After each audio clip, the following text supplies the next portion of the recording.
Welcome. My name is Mike Cassidy. You know, Frederick Douglass once stated that it is easier to raise strong children than to repair broken men. As a leader in a men's discipleship program and a parent, I have a great understanding and respect for this statement. I would ask what would happen if the world began to live a life based on biblical principles. A better way to put this question would probably be what would happen if the church began to live what it confesses to believe. According to a recent Barna Group study, only 15% of those professing Christianity actually place God at the top of their list. That same study shows that the church as a majority has focused more inward than outward. How would we increase these numbers, and what kind of ministries would be focused outward? Well, I have personally gone through numerous 12-step programs. I have almost 20 years in the criminal system trying to change my life, and on the wrong side of the criminal system, I may add. I currently hold my AA in psychology and am working towards my bachelor's. So how does the Bible and those biblical principles change a life? Can God really change a life?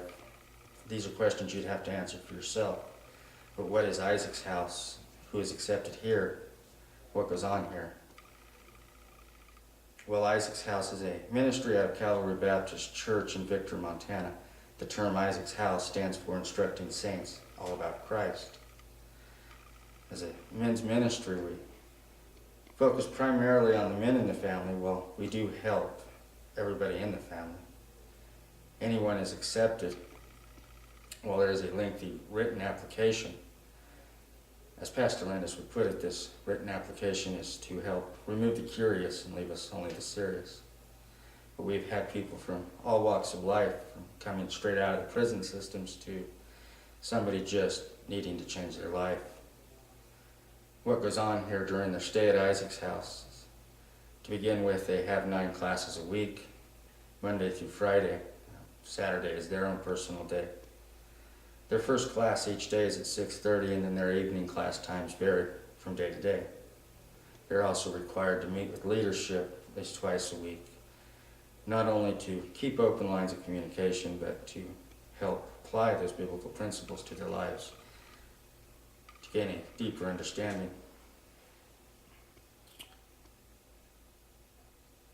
As food and housing is provided for them while they're during their stay here at Isaac's House, they are also required to spend their time learning and memorizing Scripture, progressing their walk with Christ further.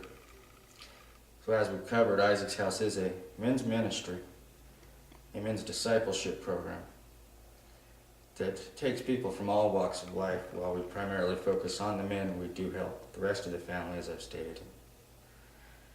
There is an intense level of work that goes on while they are here during their year, but it is this level of intensity that is needed to change a lifetime of destruction that most of these men have created.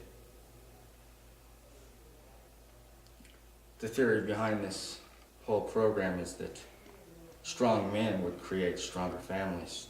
Stronger families would build a stronger church. Stronger churches would dynamically change the community and build strong communities. And Jesus tells us in Matthew 25, as he lists out the hungry and the sick, the naked, and those in prison, that if we've helped the least of these, that we've done it unto him. He also later tells us in Matthew 28, his closing statement, that we are to go out into the world making disciples, teaching them all that he has commanded, to obey everything he's commanded. Here at Isaac's House, we try to meet these commands and what he tells us to do here through ministering to these men and women in their desperate time of need. I thank you for your time, and God bless.